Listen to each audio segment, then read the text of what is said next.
Well, welcome everyone. And I am Darcy Purcell. I am the host of Metaphysically Fit, and I am excited to have Tim Rothschild with us here today.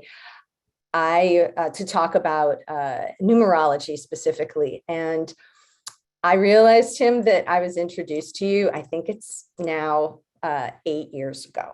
So you are the one that introduced me to numerology. So I'm thrilled to have you here sharing with everyone in our community. So I would love for you to share with folks a little bit about your background before you dive in.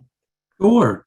So hi, everybody. My name is Tim Rothschild. I'll be teaching you about numerology today and guiding you through the wonderful world of numbers. But first, a little bit about me. I am an explorer of consciousness, an explorer of the nature of reality. I really like to know the answers to the big questions, what life is all about and what we're doing here and how all of this works. And my explorations took me to a place in my life when I realized that I needed to be able to heal or cleanse my doors of perception. If I wanted to keep exploring, I needed to understand more of myself and how life worked. So I ended up joining some schools with mystics and that sort of thing. And I really got into non-duality and mystical Kabbalah, Hinduism, Buddhism, all the mystical sides of the standard religions that we hear about. And I've been training with them for the better part of a decade now. So basically, we get together once every 3 months or so. They introduce me to a new level of reality. My whole world comes undone to a certain extent, and we do healings to piece ourselves back together in a more whole sort of form. So that's what I've been doing. Along the way, I came across numerology. I've been doing that for about 10 years now, too. And numerology has been a continual teacher to me. I have walked away from it angrily many times. And I've always come back to it, realizing that it was teaching me some deeper aspect about the nature of reality and how my life actually worked. So I'm very excited to share my explorations with you and answer any questions that you have. That's great. Where do you want to start us out? Where do you want to take us? Well, I could just jump right in if that's okay. Yeah, let's do it. Yeah. So numerology is the study and the science and the art of numbers. The art piece is important because the priests of Memphis, which are essentially, if you believe in this sort of thing, going all the way back to Atlantis, or if you don't believe in this sort of thing, just going all the way back and far in time as we can remember, people were talking about how the science of numbers and the art of willpower are the keys of magic that open the gates of the universe. I'll say that again.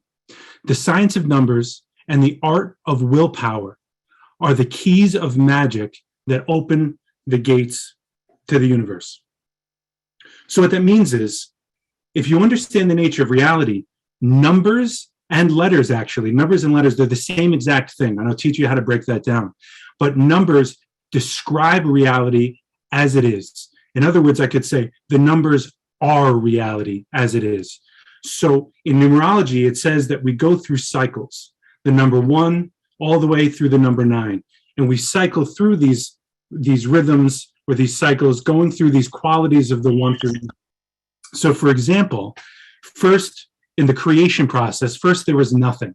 And actually, let's ground this into biology.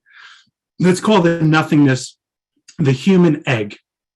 So in biology, the human egg actually calls to the sperm. So the sperm, the number 1, the sperm, which contains the program for all of life to unfold out of itself, hears this call and answers it. And it goes to its doom, actually. The sperm ends up splitting into multiple versions of itself. So it becomes the 2. So the 1 hears the call of the nothingness, becomes the 2. After the 2, we get the 3. The 3 is about morphogenesis. Morph meaning shape, genesis, the beginning of something new. So this is the period in your body in the creative process where hair cells are starting to become hair cells, skin cells are starting to become skin cells, stem cells stay exactly the same, but there's all this creative activity going on, right? So the reason why I'm saying this, by the way, for those of you that don't know, when we break down numerology, each one of you have number of combinations of the numbers 1 through 9. So the first thing that we need to do is really understand the numbers themselves. What do these numbers actually mean? What qualities of life do these represent? So that's why I'm going through them right now. So again, the 1 is the sperm, the program for all of life to unfold out of itself. You've got, if you have the 1, just to briefly go over it, if you have the 1 in your chart, in certain areas, it typically means that you're a leader, you're a pioneer, you're a trailblazer, you're somebody who's bringing something new into the world, or you're somebody whose mission in this life is to become the best, to be number 1, the best that you can do. So it also casts a shadow. What else? What are the other qualities that we need that life would give us in order to be the number 1? And it would be things like a strong ego, because we need basically to bring anything into this world. Life meets us with an equal amount of resistance. So we need to have a strong ego in order to meet that impact and push through it and do what it is that we came here to do. So after the 1, again, comes the 2. The 2 represents me and you, 2 separate individuals. A subject-object split, the world of duality, but when it lands on your chart, the 2 then means that there's a certain kind of sensitivity, because the 2 implies that there's a relationship between subject and object, between myself and the rest of the world. So there's a certain sensitivity that comes with the 2. If I expand on numerology a little bit now, I can also talk about how the words that we use in English language, actually in all language that are made up of these letters, everything has meaning to it. So if I break down, and I'll teach you all how to do this, if I break down the word poet, right? A poet needs to have a certain very intimate relationship with life. The poet breaks down to the number 2. Or the word cure, C-U-R-E, the word cure, it also breaks down to number 2. Just imagine how intimate a relationship you need to have with something in order to be its cure. Right? So the cool thing about numerology is we can explore all of life this way. We can explore addresses, phone numbers, birthdays, names, you name it. There's a million different uses for numerology. So again, first, we need to get to know the numbers. So I'll keep going through them. After the 2 came the 3. The 3 is morphogenesis, the beginning of something new, a changing of shapes, a creative milieu that we're all in. So if you have the 3 in your chart, all the world is a stage for you. You're a creative person. You're passionate. You're actually a very good teacher, a very good communicator. We'll go over this some more. So after the 3 comes the 4. Now I'm going to add another dimension to this. If you hadn't noticed, the numbers, as they go 1 to 2 to 3 to 4, they're opposites of each other. So the strength of the 1 and the need to come into life and create something new is balanced by the sensitivity of the 2. And the sensitivity of the 2 is balanced by the creativity of the 3. And the bigness of the 3, because we can get really creative and be like a rolling stone. If there's too much 3, we need the 4. So then the 4 has to do with stability, coming into form, F-O-R-M. Everything that exists has form. So the baby's first breath is represented by the 4, because the baby now is in form. And also awe is associated with form, because it's like, oh my God, look at this baby that was born, or look at this beautiful tree, or I can't believe this person created that amazing art project, or just looking at nature. You get the point. 4 is all about that structure. It's about, if you have 4s in your chart, you're probably going to be somebody who lists a lot, who likes structure, who has a tremendous work ethic, puts one foot in front of the other, and gets the job done, right? These are the qualities of the 4. Now you can think the 4, it can get boxed in. 4 square consciousness. It can get a little bit narrow. So after the 4 comes the 5. And when you look at the number 5, it's actually open on both ends. It's got the masculine on the top and the feminine on the bottom. So it's looked at in between the numbers 1 through 9. It's seen as the middle kind of piece, the middle number that works with all the other numbers in a particular way, because the 5 has to do with freedom. If I break down the word America, it resonates with freedom. And by the way, I'm doing this just because it's off the top of my head, but you can do this with any word, any name, whatever, as you learn these numbers, and it gives you insight into what they really are. So obviously America has a lot to do with freedom. And the names that we are working with, they co-arise with the numbers. So the numbers and the letters, it's not like we didn't create the English language to be able to be perfectly associated with numerology. These two things co-arise together. In Buddhism, it's called codependent origination.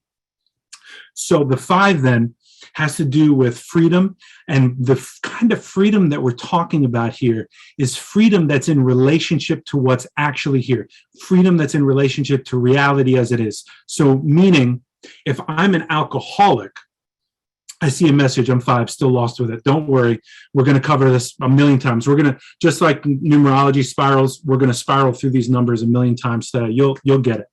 So the 5 is about freedom with what's here. So if I'm an alcoholic, right, it's not about a freedom of trying to figure out how to get over it and only have 1 beer, 2 beers. Freedom means 0 beers, 0 alcoholic drinks. That's true freedom for an alcoholic. So we need to be in relationship to what's here. So the 5 is also about expansion.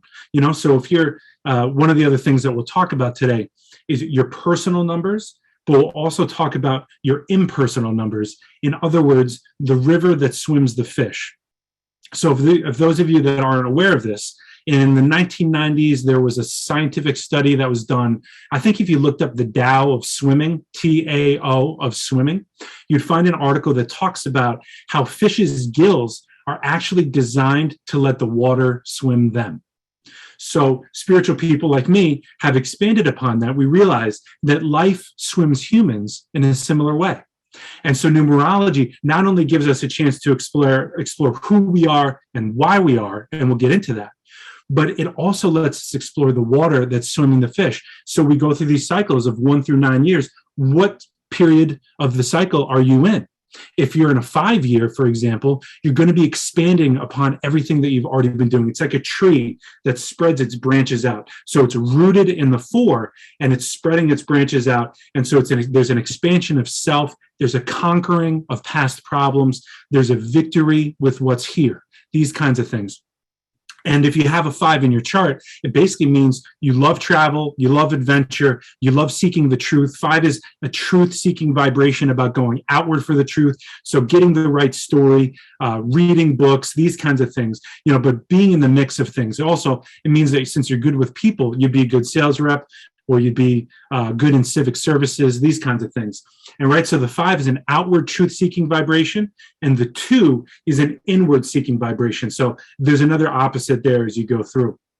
So after the 5, the danger of the 5, right, a good signpost for the 5, or a good mantra is, when does the medicine become the poison? Because you need to know what's the right amount of everything. And so the 5 can have some trouble with that. 5 can get itself into some trouble. And there's some karmic numbers that we can talk about with the 5 as it breaks down. So after the 5, you need the 6. If you look at the number 6, it looks like a pregnant mother. It's got the pregnant belly. And the 6, it's seated on the bottom, like a swan is seated in the water. So the 6 knows itself. The 6 is seated within itself.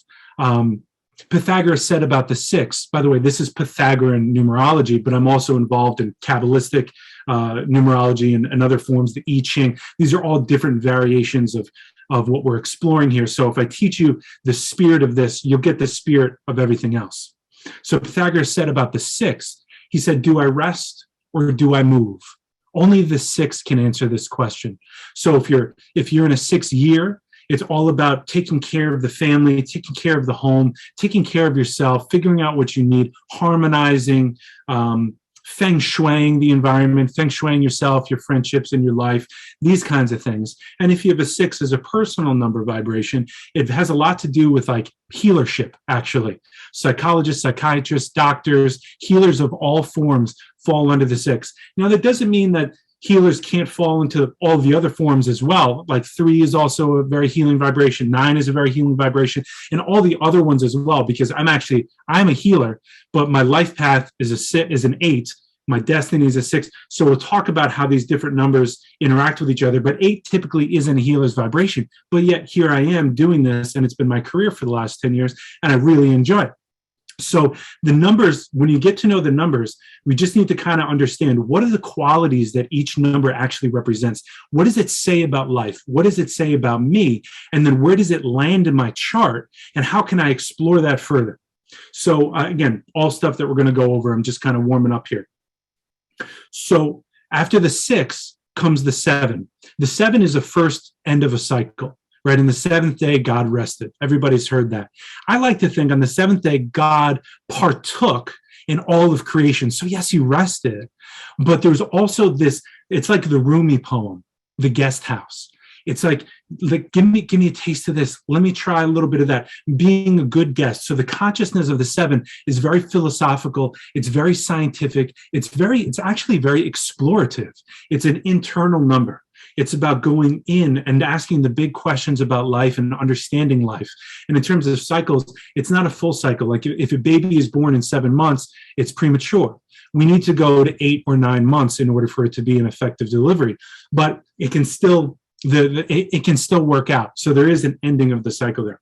After the 7, this starts a new cycle, comes the 8. The 8's job, if you put the 8 on its side, it's about destruction and regeneration. So it goes back and forth. It's like the infinity symbol.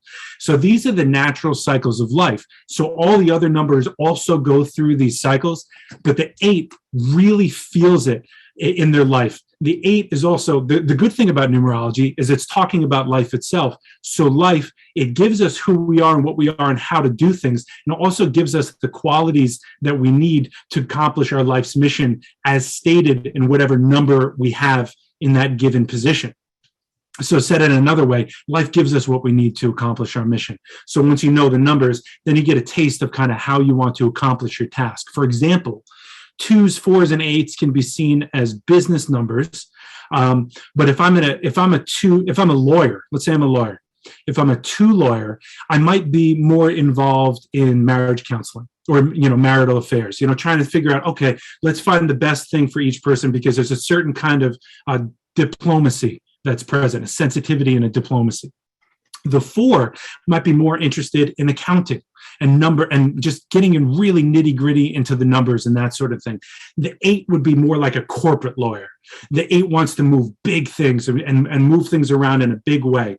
So the 8 is moving things forward. It's the executive, it's the politician, it's the head of a corporation, it's the CEO, this kind of consciousness. It's also the number of athletics a lot of the time, because the 8, there's a lot of elite athletes that come under the 8, like, I don't know, Jerry Rice comes to mind. I used to break down numbers of people all the time, but Jerry Rice is a very famous wide receiver. But the point is, after today, my hope is that you'll be able to basically, somebody interests you in the world, you'll be able to take a look at their name and their birth date. You can look all that up on, on the internet, and then break it down yourself and explore who they are and how they are and get an idea of how the numbers actually work. And then maybe you could do it with your friends, with your family. I had a friend once who did it with all the guys that she was dating for a little while. She wanted to avoid a certain kind of number vibration that it gave her troubles in the past, So you can use this for whatever you want. I would recommend, when you're first getting into numerology, not to do what my friend did, but instead not to judge so quick, but to stay curious. Spirituality loves curiosity, right? Acknowledge that you can judge things, but then ask questions and enter into it and live in the question and start to be like, oh, I didn't know an 8 vibration could do that. Or, oh, that's so interesting. That's how an 8 plays out when somebody's a teacher rather than a politician. Oh, so they're a really strong teacher, or they're a very good disciplinarian. That's something about the 8 too. They're like a good judge, So then after the 8 is the 9. The 9, Gandhi was a 9 life path. The 9 is the humanitarian. The 9 is a mirror for life. So when you're just looking at the numbers themselves, actually, if you add 9 to any number, that number is still the same. For example, 9 plus 5 is 14. In numerology, you never want to end on a double digit. You want to keep reducing to a single digit. So 9 plus 5 is a 14. Then you go 1 plus 4 is a 5. So when 9 is added to the number 5, it's a 14, but it's still a 5. You get that? I'm just realizing that's the first time I've paused too. So I'm going to try to remember to pause a little more often. I'm excited. There's a lot of information. You're going great. This is great. It is definitely a bit of a water hose, but I feel like setting down this foundation is really important. So, good. Yes, keep on going. Thank you. Yeah. So the other thing that reminds me, So occasionally I'll check the chat when I pause, but I do encourage questions. Hopefully I'll be able to answer everything just in this general overview, and then when we dig into it, you'll understand the ins and outs. But your questions really remind me of what I know. And when I teach this workshop, I've taught this workshop like 1,000 times. So it goes in a different direction depending on who's here. Since there's so many people here, it's very exciting to me. I'm sure there's going to be some good questions. So let's finish up the 9. So 9 is about a mirror, right? So a good healer allows the person, it receives and reflects what's here. And in receiving and reflecting what's here, the client or the person that's with the healer gets to see themselves, and they awaken and they realize something. So the 9 really embodies that particular kind of consciousness. One of the funny things with it is if you have a lot of 9s in your chart, typically a lot of numerology is subconscious, kind of what we exude and how we express ourselves and how people receive us. So if you have a lot of 9s in your chart, you might be that kind of person, whether you're at the gas station or in a store or whatever, and people come up to you and they ask you, do you work here? Because you exude a particular quality of someone who gets it, somebody who can get the job done. Now, the downside of that is everybody's going to assume that you get the job done, so you're going to have to learn how to ask for help. Nobody's going to ever offer help to you. People will offer help to 3s a lot of the time because 3s have this very childlike expression, very playful thing, this quality. Again, look at me. If you look at me and I'm doing great, then I can glow. And people want to be around that. 3, 6s, and 9s are all creative, but 9s is creative in a different way. It's creative more in a healer type vibration. 6 usually sacrifices its creativity in order to be a good healer. So they use their creativity to be a good psychologist or something like that. But that's roughly the numbers 1 through 9, just to give you a little bit of a taste. So why don't I pause there and I'll check the chat and I'll see what's going on here. Good afternoon from Toronto, everybody. Yeah, we are going to get a replay. That's going to be on YouTube, right, Darcy? Yes, you already said that. Okay. So somebody would love to know what it means when you keep seeing 1111 or 222. What I'm going to do is I'm going to keep a list of these questions, and I'll make sure that I address them. And so, okay, good question. When you reference chart, what chart are you referring to exactly? So when I'm talking about a chart in numerology, there are a ton of different placeholders for numbers when I explore who somebody is. What that means is based on the name that you're given at birth and the date that you're born. In numerology, you don't need the time that you're born in because we don't need to know the alignments of the planets as in astrology. We just need to know the date that you're born on and your full birth certificate name. Later on, if somebody does have this question, we can talk about married names, more common names like I'm Timothy Paul Rothschild, but I go by Tim Rothschild a lot. And all of these things do affect your chart. But in terms of the general chart, the core who you are and how you are, it goes by your full birth certificate name and the birth date that you're born on. And so you get numbers like your life path number, which is who you are and what you've been given in this lifetime. It's like the 5-lane highway that all the other numbers fall in. You'll get your destiny, which is what you must do in this lifetime. You'll get your soul number, which is gotten from the vowels in your name. And that is more of your heart's desire, something that you want out of life, something that you really long for that maybe only your close loved ones or relatives will get to know. We'll get to know your outer personality, which we get from the consonants in your name. Your outer personality is how you are received from the world and how you express yourself in the world, and also a little insight into your psychology. It's how you like to show it's how you like to show yourself to the world. So there's a little strategy in there as well. And then basically there's more and more numbers that we can go in. But the core numbers, again, are the life path, the destiny, what you get from the vowels, which is the true heart's desire, your outer personality you get from your consonants, and the day that you're born on, which is your birthday number, which is also a talent.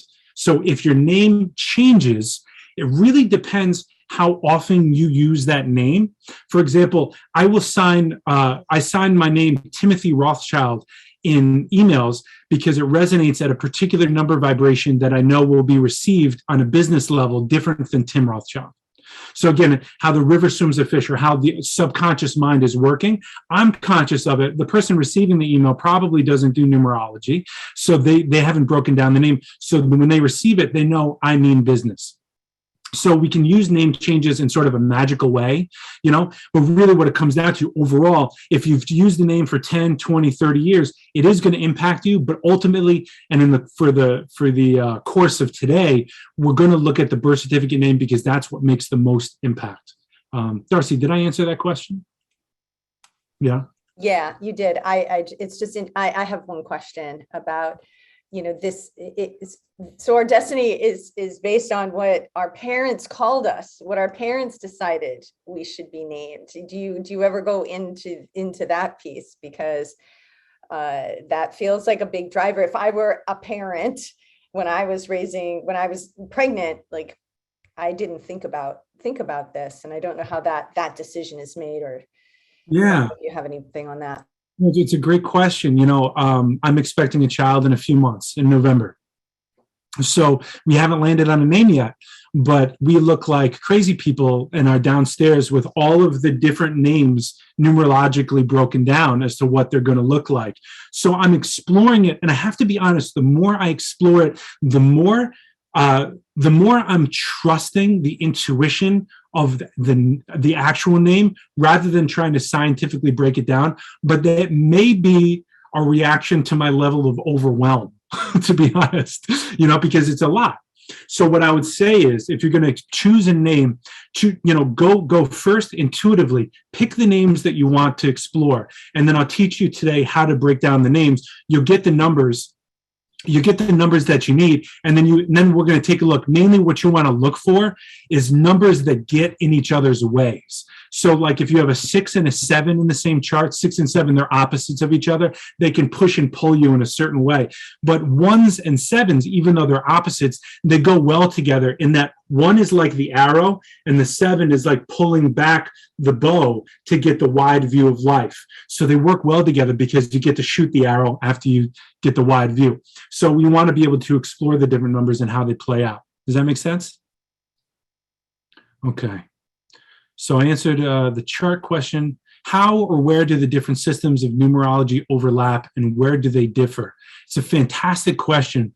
And it's a question that would really enrich your numerological experience. I really can't cover all of it today, but the numerological systems that I have explored are the I Ching, Pythagorean numerology, which is, everyone remembers Pythagoras, a squared plus b squared equals c squared. He was born in 590 BC, and he was ushered into this mystical temple, and he was taught all these amazing things, and he started a mystery school, one of the original mystery schools, where they studied everything from arithmetic and all the different forms of mathematics, geometry, studies of the planets, motion, these kinds of things. And basically he created his own first mystery school. And the numerology that we're doing today is from that lineage.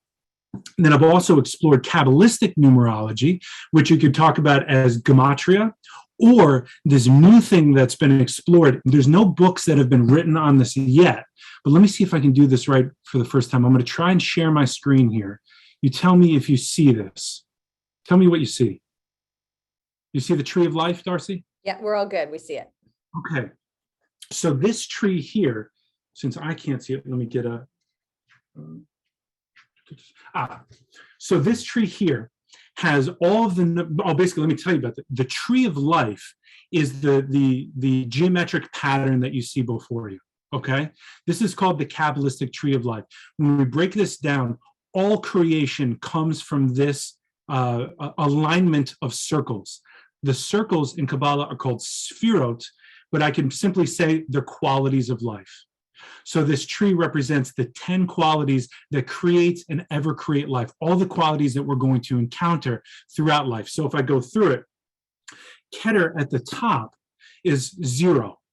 So Keter at the top is 0, and that's where all of life comes from. In Kabbalah, they call it descending grace. This is where everything comes from, and it's kind of unknowable in terms of consciousness. And then you've got the 1. So that's Chokmah in the Kabbalah, but it's also the number 1. And this is the start of something new. Then it moves to the 2, and that's the right hemisphere of the brain. Then it moves to the 2, which is the left hemisphere of the brain. Then it moves to the 3, which is the right arm, the 4, which is the left arm, and it goes on. 5 is the right leg, 6 is the left leg, 7 is the heart, 8 is the genitals, because it has to do with manifestation and connection, and 9 is reality itself, which receives and reflects all the light or all the information of the rest of the tree. So you don't need to know all that, but what you need to know is that the numbers of this tree, if you look up the tree of life in Kabbalistic numerology, you're not going to see the numbers like this. You're going to see 1 at the top and 10 at the bottom. And the reason why they do that, it's somewhat arbitrary, but they just needed to name to 10 things. They needed to name 10 things because it has to do with the mitzvot and it has to do with a lot of other things in Judaism, but they needed to be able to name 10. But it didn't actually touch on where the qualities would actually go. So when you look at this diagram, what we're looking at is, I mean, it's so cool. We're looking at how light unfolds out of like nothingness.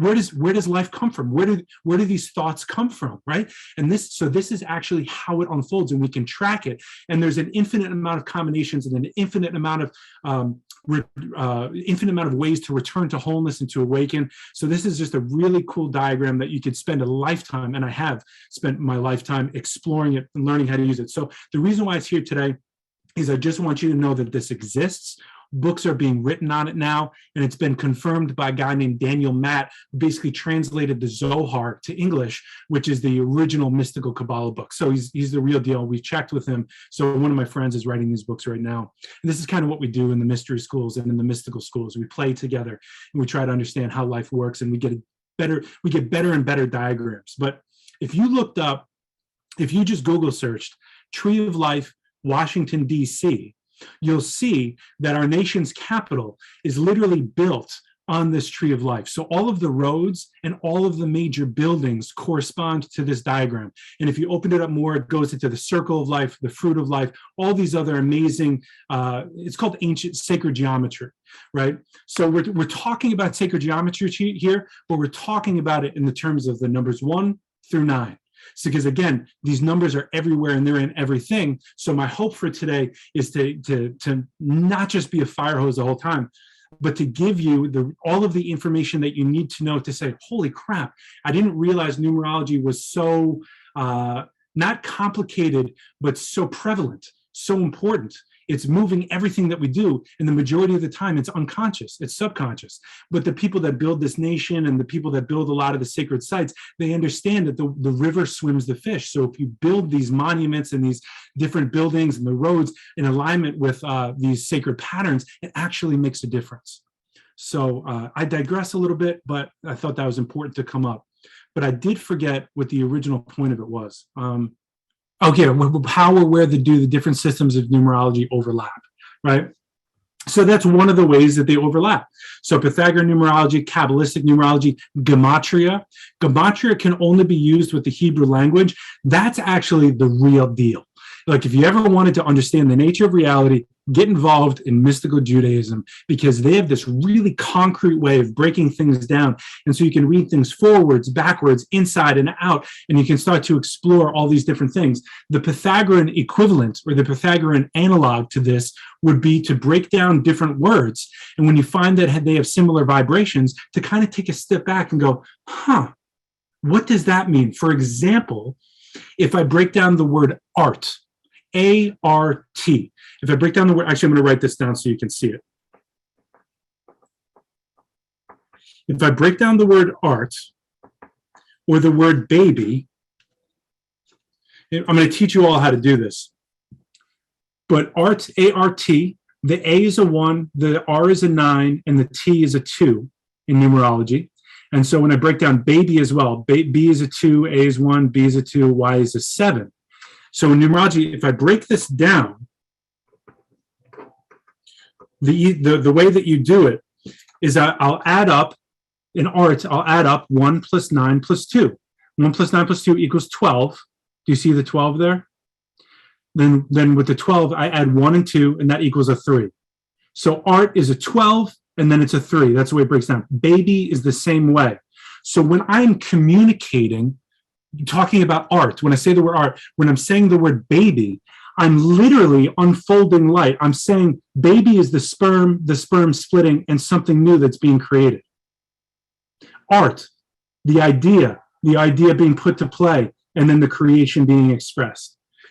So that's just two examples. I wish you could see it. I've got a wall in front of me of all the different combinations of words, and I explore them all the time because I go, wow, I didn't realize this connection between these two. For example, sometimes I used to go on road trips all the time, or I would give workshops around the country or around the world, and so I'd be traveling a lot, and I'd go there, I'd sit there with my girlfriend, and we'd just start breaking down words. For example, I'd go, okay, let's break down partner. What does partner mean? I don't mean breaking it down numerologically. I mean first feeling into it, because the big trick here is in numerology, first you get it intellectually, but eventually it gets into your body. An awakened body is a Buddha body. So we want to be able to awake to these qualities intellectually first, but then just start to feel out. When you feel somebody, you go, oh, I can really feel the 3 expression in them. The point is, it'll make you a more awake human in different ways. So if I break down the word partner, what I said was I thought about it and I went partnership. That's easy. It's a 2. I bet you if I break down the word partner, it resonates with the quality of 2. When you break down the word partner, it breaks down to the number 11. Now, here's the interesting part. In numerology, you have the numbers 1 through 9, but there are special number combinations. Those are 11, 22, 33, and 44. As consciousness evolves, as everything evolves, we're going to have a 27th letter of the alphabet, according to numerologists. But once we awaken to a greater example of the brotherhood of man, everything is evolving. There are some people that are now saying, no, there's a 55, there's a 66, so there's a very alive conversation. That's a whole deal with mystical Kabbalists. Ye who wrestles with the nature of reality is one. And that's the whole deal. We debate, we argue, we get into it, and we realize something about the nature of reality.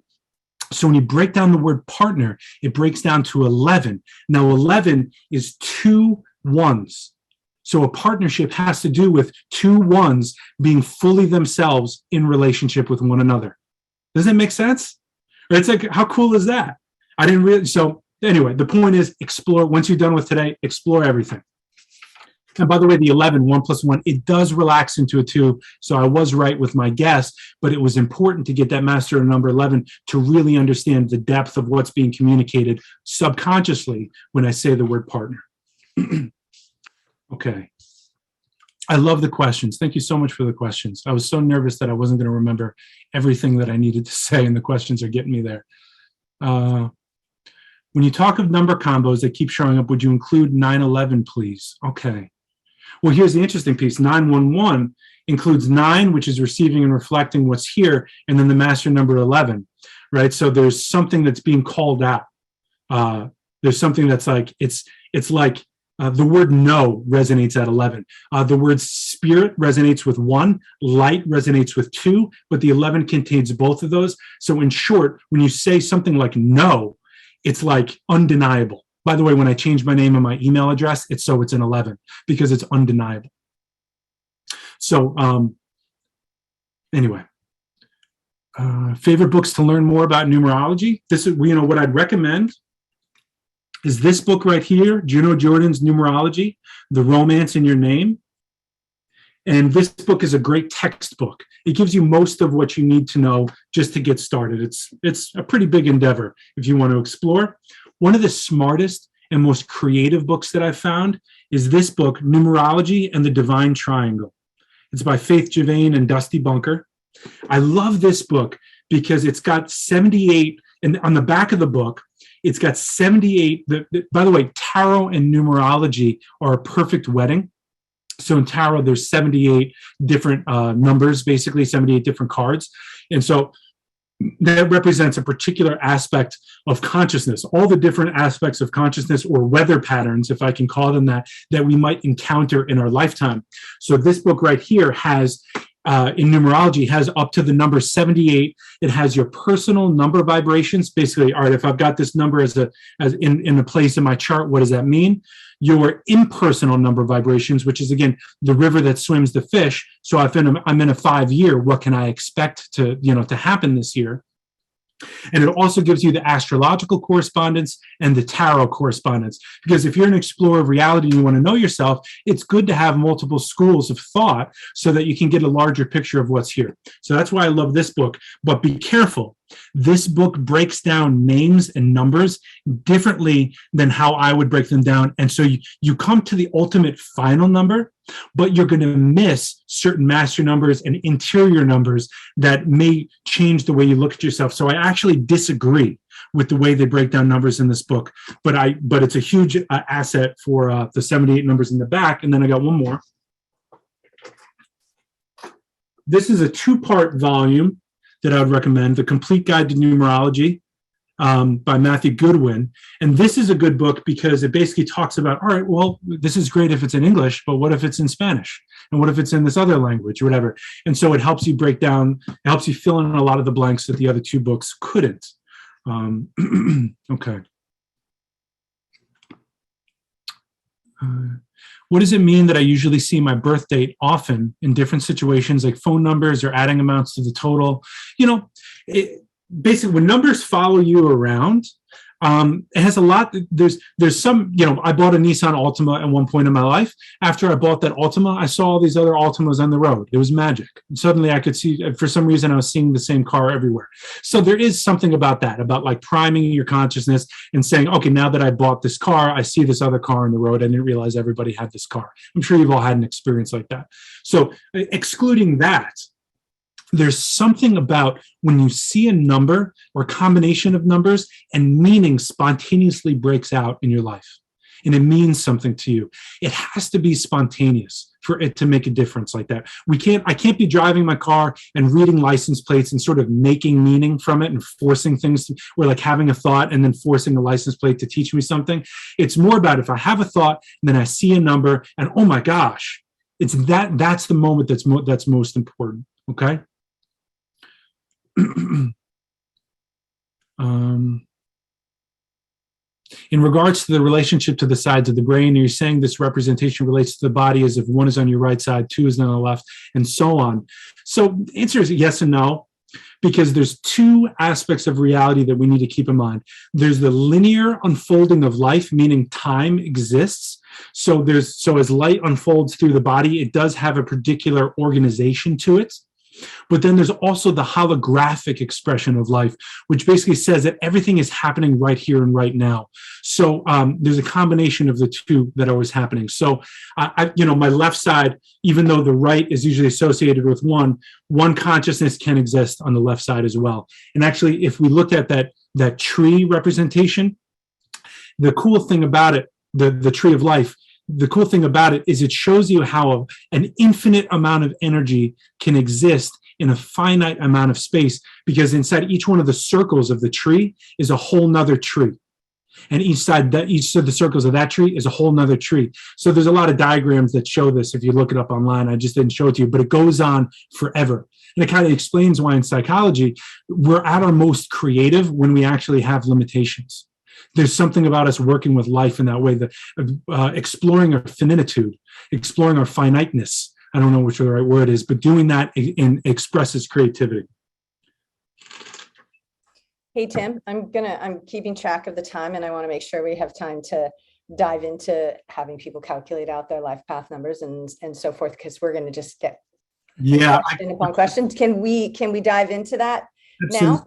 Yeah, let's jump right into it. Okay. So if everybody can make sure they have a pen and paper with them, if you want to follow along, if not, you'll have the recording and that sort of thing.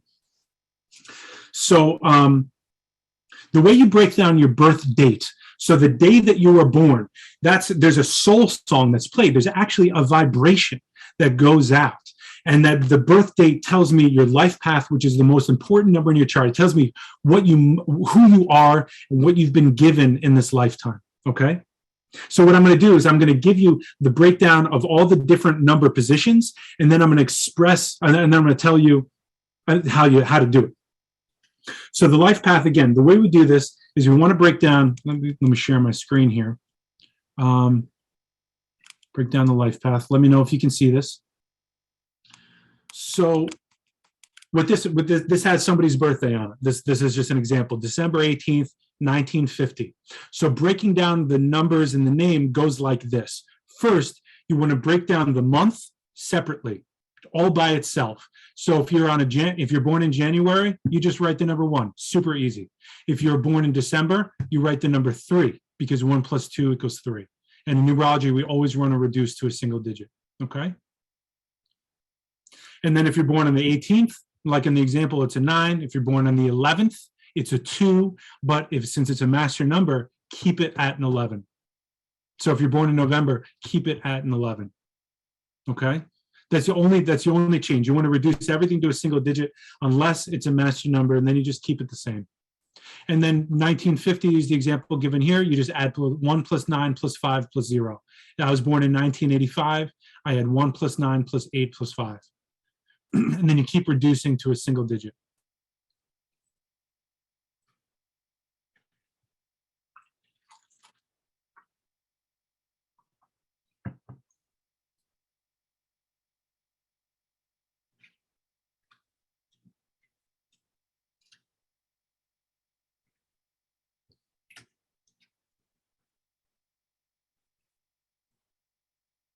So once you have the month as a single digit, the day as a single digit or master number, and the year as a single digit, then you want to add them up across. So you add the month plus the day plus the year reduced to a single digit, and you find out what that comes to, and you just keep reducing that to a single digit as well. Really easy, but can be really frustrating, or you can get lost when you first try to do this. Darcy, how are you doing? I'm good. I got it. It took a minute. Yeah, because all we're doing here, we want to understand the essence of what's there. So the essence of a 12 is a 3. Essence of an 18 is a 9. Essence of 1950 is also a 9.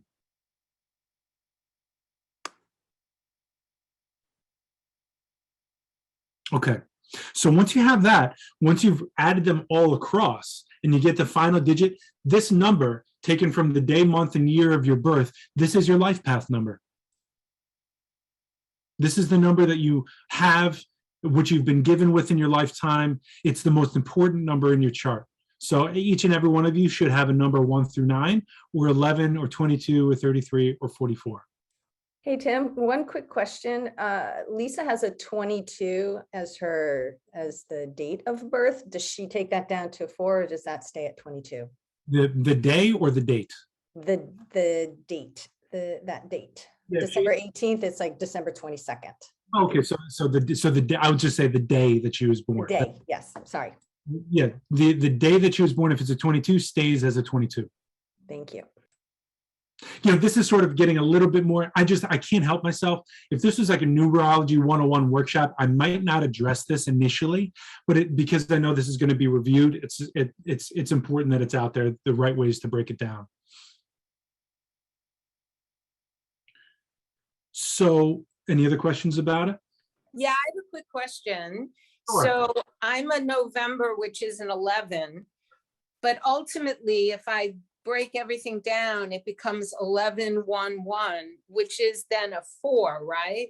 So I don't stay with the 11. I add the 11, 12, 13, and that's 1 and 3 = 4. That's exactly right. Okay, thanks. The reason why that's important is because, so no matter how you broke it down, if you just reduced everything to a single digit, you would have gotten the 4. You would have known, oh, I'm a 4 life path. But what you wouldn't know is that the kind of 4 that you are is a 13. So the numbers that are before it gets broken down to the final single digit are important if you really want to understand the kind of numbers that you are. So in terms of a Numerology 101, you just need to know the 4 right now, right? We don't want to overwhelm you. But as you explore this further on in your life, you'll want to know, oh, what kind of 4 am I? Am I a 13-4 or am I a 31-4? Because a 13-4 has actually sometimes a little bit of issues with boundaries, even though the 4 is all about strength and boundaries, has a little bit of an issue with boundaries. And with that, they've been bestowed the gift of ESP, psychic impressions, and these kinds of things. The 13 is a really special number in mysticism. The 13 breaks down to the word soul. It breaks down to the word yes. And in the tarot, it's the death card. So it says a lot about the soul's journey, about saying yes to life and dying in the moment and being reborn over and over again. So the 13 is much different than the 31. 31 is a very strong expression of the 4. So it's just a little bit of a different play there. So again, it's just important that you know that that's why we're breaking it down. Thank you for that. That was awesome. Yeah, you're welcome. And again, I wish we could be together for hours so I could do that for everybody. But for the most part, you'll be able to get this, and then just play. Get one of the books that I mentioned, and then you'll play with it as much as you want. So the other number, your birthday number, your birth date is your life path. The day that you're born on, so it's kind of looked at as like the 5th most important number. But the way I see it is all the numbers are important because the birthday, that's your talent. Okay, the talent tells me how you're going to accomplish your life path.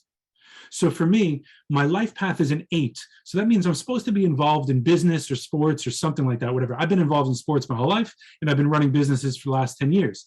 Now, the difference is the kind of 8 that I am is a 17. If you explore the number 17, you'd know it includes the 7. It means the business is going to be spiritual, and it's going to be something to do with the 1, which is exploring something new and following my explorations and being willing to basically, over and over reinvent myself to something new.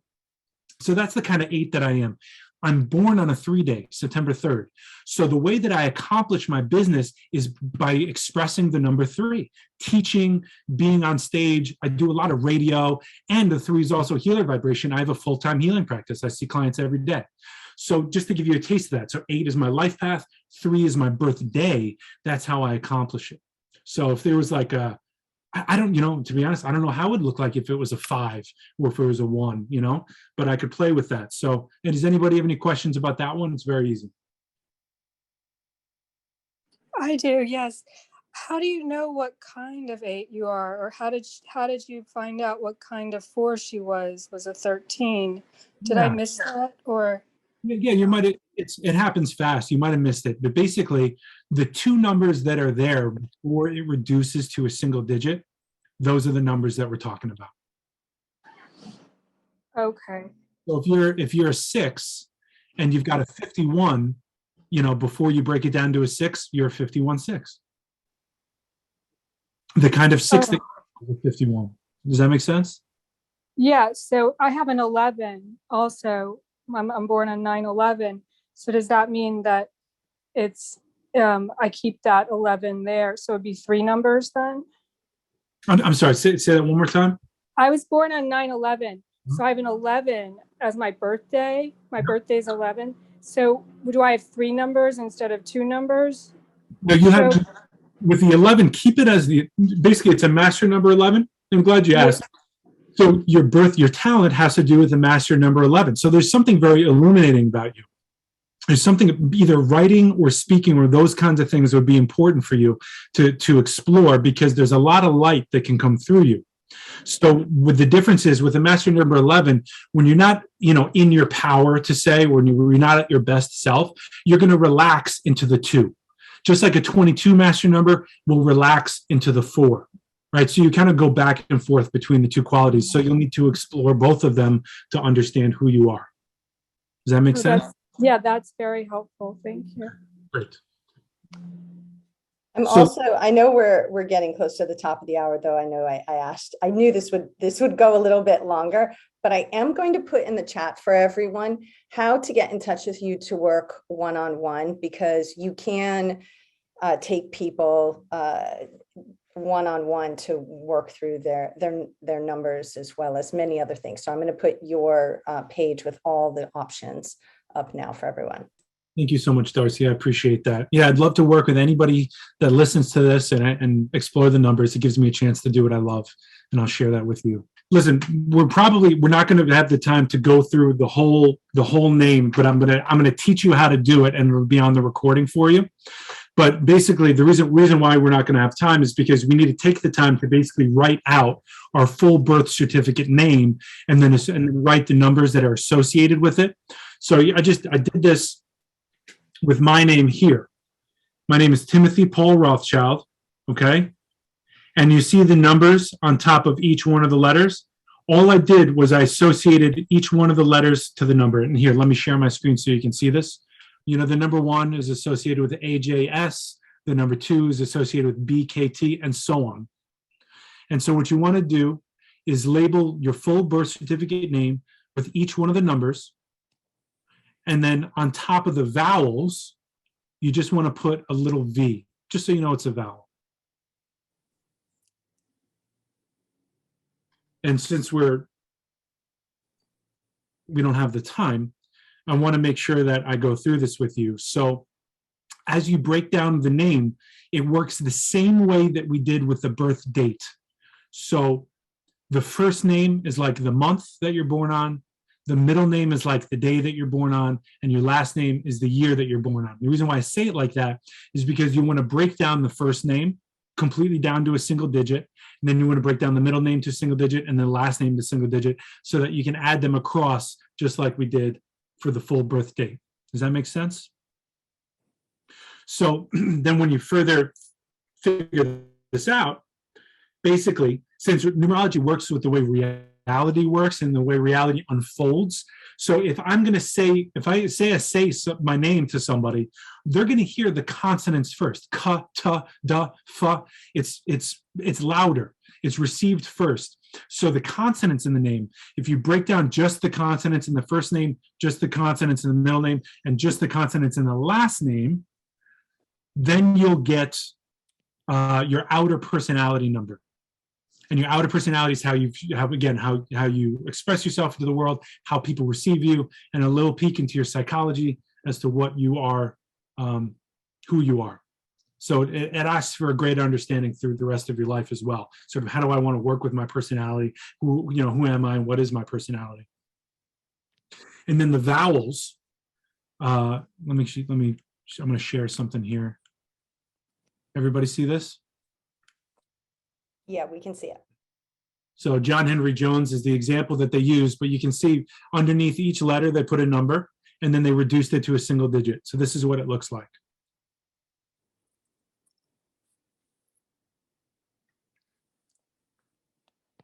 If someone doesn't have a given middle name, does that affect the numbers, or do you just go with it? No, you just break it down as if it's not there. It's fine. And do the vowels represent your true self if the consonants are your outer personality? What are the vowels? That's a great question. True self, the true self probably has a lot more to do with all the numbers combined and the relationship between all the numbers. The vowels, which are softer, right? They're not the loud consonants that we receive first. The vowels are softer, a, oo, these kinds of sounds. They have to do with the true heart's desire. So it has to do with your desire to do a particular thing in life, or it also has something to do with past lives if you connect to that sort of thing. And let me share one other thing for you so you can see it. So here, I just want this on the screen for the recording. This has to do with exploring when something's actually a vowel, because Y and W can sometimes be vowels. So these are the rules. Usually, as a rule of thumb, I can say if Y is next to a vowel, it's a consonant. And if Y is not next to a vowel, it's a vowel. And it makes a big difference in how you break down your name, but those are the rules.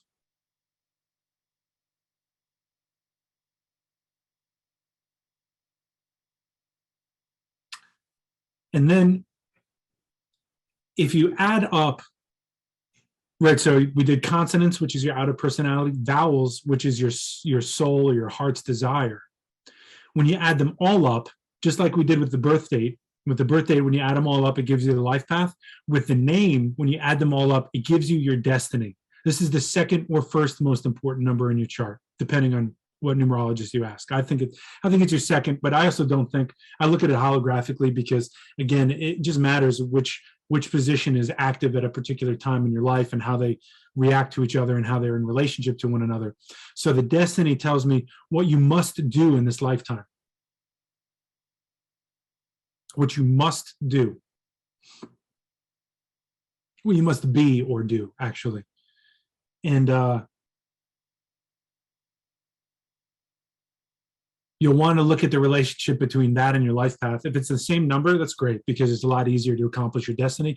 If they're in opposition, you'll need to do a little work. And then the last number I want to talk about today is your reality number. This is a number that becomes prevalent later on in your life. Sometimes I like to imagine all these numbers as rivers flowing down a mountain.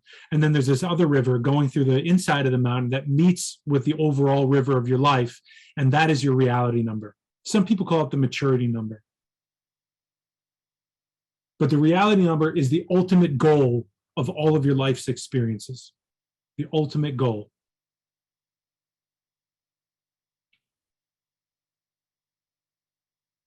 And then some of the things that, we didn't have a chance to really talk about today. Before we finish, let me talk about personal year, because this is super easy. You add, to figure out the river that's swimming the fish, where you are in the cycles of 1 through 9. And by the way, if there's a master number there, in terms of personal year, you reduce it to a single digit no matter what. So personal years, you only get 1 through 9 because these are cycles you're going in.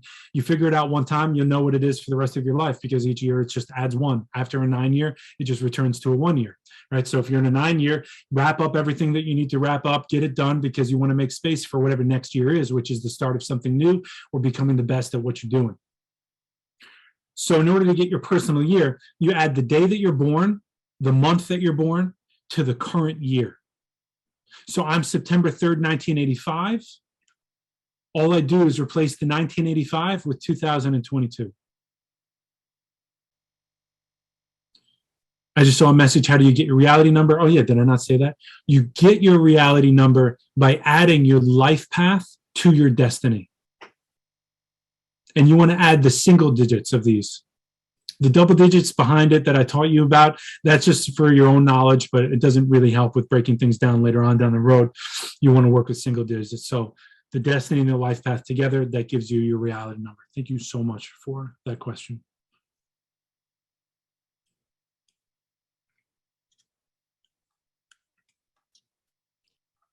Did you want to take a quick look, Tim, and see if there are any other questions, and then we can wrap this up, because we could spend hours doing this. It's so much fun, but I know we do want to be conscientious of everyone's time. Of course, I appreciate that, and we could explore this all day. We could spend here all day. Here, some of the things that we couldn't touch on today are things that you'll find in this numerology book. Stuff called planes of expression. So it's like we talk about the notes that are available in the band of your life, but it's like, what kind of music do you like to play in the physical plane? How do you move through the world on the mental plane? How is your spiritual existence playing out? How is your emotional life? These kinds of things. So again, it can get more and more complex, but just warming up, I think today you got a good taste of how to break down the numbers and where the numbers are in your chart and what they mean.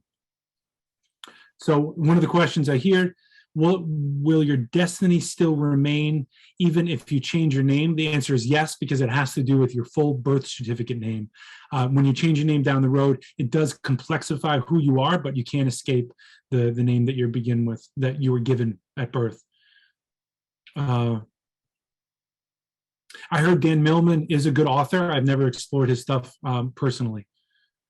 What is the meaning why in Chinese culture the numbers 9 and 8 are positive? So I actually don't know the answer to that question, because it has to do with, it's a different organization of reality. So I don't think it contradicts anything that we're doing here, but it would just make it more fruitful if you explored it.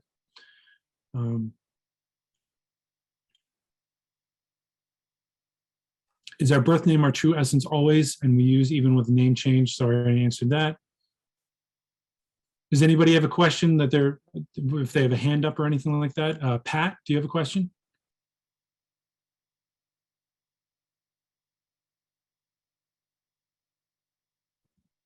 Hi, I have one. I'm not sure if it's noisy, but I hope it's not. Actually, I wrote there, but it's not correctly. So if I met someone that has the same birthday and month, and then the year it's 1958 and I'm 1985, and she's actually someone that I met, and she's teaching me a lot in some spiritual things, and I don't know if it has a meaning that I met her, but she has the same life force as me, and I feel like she's actually helping me without me even speaking. I just observe what she's doing and I can understand her life the same Yeah. way. Yeah, there's a bunch of ways you could explore that. The part of the healer in me wants to talk about, certain qualities in each of you that might be resonating. That's what love is all about, is resonating or finding similar interests. But really, if you're born on the same day as somebody else, you have a lot in common. You're not the same person, though, because the name changes who you are. But I mean, I ran into somebody that had the same birthday as me, and it was so strange. We were both really into camping and exploring nature and these kinds of things. It was like seeing a slightly different version of myself, So I don't know if that answers your question, but when you want to explore somebody, the birth date, it says a lot about who they are. So that's why you have a lot in common. And then the name adds a little bit of nuance and complexity to it. Thank you. You're welcome. The author of the book I mentioned, The Complete Guide to Numerology, that's Juno Jordan. And the books, again, are The Romance in Your Name, with Juno Jordan, Matthew Oliver Goodwin's Numerology, The Complete Guide, and Numerology in the Divine Triangle. Any other questions or comments?